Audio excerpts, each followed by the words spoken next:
Fantasy Baseball on Deck. This is Austin. I know that everybody is pretty deep in either in their drafts right now or preparing for said thing, but just as a reminder, the players past the top 50 that are the must drafts for their position, my favorite players, just as a quick rundown as things have adjusted, kind of by the hour with trades and injuries and things. These are the guys that I think have the most value past the top 50 that are key takeaways for me. Dylan Cease for the Chicago White Sox is going to throw 180 innings this year, have 18 wins, and throw for almost 240 strikeouts. I think that he's one of the Corbin Burns types for this season. Must take it to 53 position. Next is George Springer.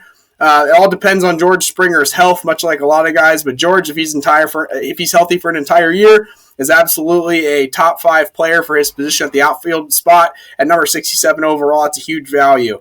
Quick rundown to Luis Robert. Luis Robert, similar to George Springer, I think is going to be a top 10 guy this season at his position. He hits for a super high average on one of the top offenses in baseball. Luis Robert was the number one prospect in baseball 2 years ago. He's a absolute great steal. Austin Riley at the number 92 spot is at a really, really thin position. I think that he's going to be successful, but not as necessarily as productive like as a Luis Robert, but because third base is so scarce at the number 92 spot, hitting in the middle of the best baseball offense in the MLB, I think that he's a great value at number 92, extremely undervalued from like where he should be and what he did this past year.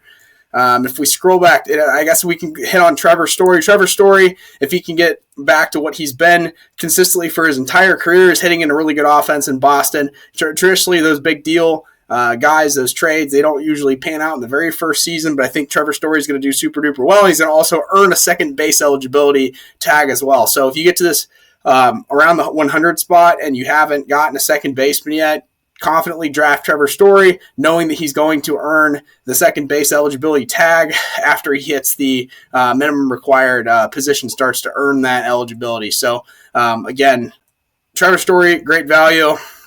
Scrolling down, Teoscar Hernandez, I think at the 113 spot is going to be absolutely incredible. He's going to hit for 25, 30-plus home runs at a 290 average, and the Toronto offense is going to score a ton of runs. He's an easy selection. He was an all-star this past season. I believe that he will do the same thing next season. Michael Kopech, similar to Dylan Cease, he's going to have a little bit of an innings restriction, but I think this kid is going to be a beast. He's going to have all the run support. He's going to get a lot of wins. Draft Michael Kopech. 124 selection, that's great. And he also has relief pitcher eligibility, so that's great. He's more flexible than the average bear. Marcelo Zuena, though I don't think he's going to get back to his 2020 stats, he's still going to be hitting the 5 or the 4 hole in Atlanta, who's going to score a ton of runs in a really bad division. I think they're going to run away with the thing. He's going to also slot into the DH slot when Acuna comes back and he's playing full-time in the outfield, so he's going to have a little less wear and tear on his legs. Marcelo Zuena, great player and should play the entire season in the middle of the lineup.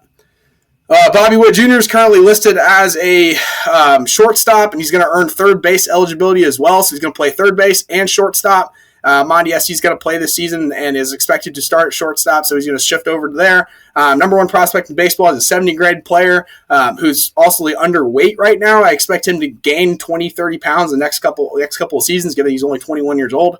Bobby Witt Jr., great value for the number 45 slot. It's a great pick. Next, Jared Walsh. Jared Walsh currently is only listed as a first baseman. He's expected, like last season, to take outfield reps, so expect him to be a little more flexible. First base, outfield. He's 29 years old. We kind of expect kind of know what he is, but he's always under the radar. 290 guy, 290 average for 30-plus home runs, and a good offense, hitting the 4 or the 5 hole behind some of the best hitters in all of baseball. Has always been healthy too, so it's a really, really good value for where he's at, the 157 spot. 159, Byron Buxton, as I've said before, big Byron Buxton fan when he's healthy. He is the number one home run leader in baseball per at bat this past season, steals a bunch of bases, is going to hit the 3 hole for the what's improved Minnesota lineup. So Byron Buxton, number one overall pick in the draft some years ago, great value at the 159 slot. Coming down to Ke'Bryan Hayes. Ke'Bryan Hayes has the potential to be one of the better Pirates that we've seen in a long time, similar to Brian Reynolds' production at the leadoff spot for Pittsburgh. Pittsburgh has no interest in winning. All they do is mooch and take money from their fans who are too loyal to this extent. But Brian Hayes is not going to necessarily be traded, but he is a great value at the 181 spot for a position that is super scarce, like we talked about, being third base. And coming down, Mike Clevenger is supposed to be really, really healthy. He's like the top. He's in tip-top shape as of right now for a really good team that's going to give him a lot of run production. If he can get up to 180 innings plus like he was before, this is a possibly top 25 guy at a super saturated position, being starting pitcher. Jared Kelenic down here. Outfield, if you need an outfielder, Jared Kelenic had a horrendous season this past year, but he had the most media coverage of anybody in regards to manipulating service time. So Jared Kelenic is supposed to be a MVP caliber player, according to every scout that you've seen or read about. In regards to Jared Kelenic, don't feel confident about drafting him. Ceiling super high. The outfield in Seattle there's not a lot of space for a lot of guys, so hopefully he doesn't lose any time. But given the draft position of 220 and the overall ceiling of the player, Jared Kelenic's a great value at 220.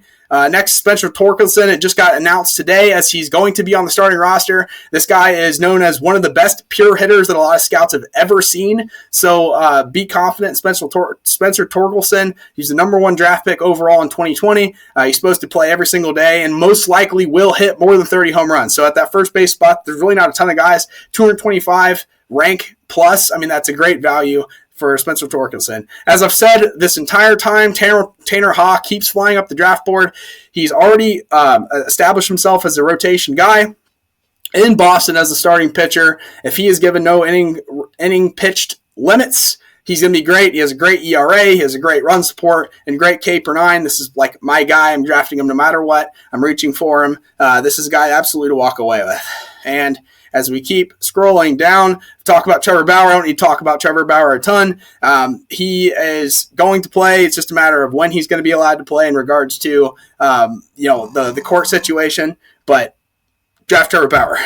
And next is a guy with your very last draft pick. I recommend drafting Riley Green. He's the top 5 prospect right now, supposed to play and start every day in Detroit as a right fielder. He broke his foot yesterday, so as soon as he comes back, he is going to be an everyday, super productive guy. This is a great guy that you draft at very last, because what you do is you draft him and then just slot him into one of your injured list spots, and then just pick up a free agent to fill his spot. Because when he comes back, he's going to be super productive and a guy that you for sure want on your bench, or actually in your starting lineup. But for now, you can just slot him into your IL spot.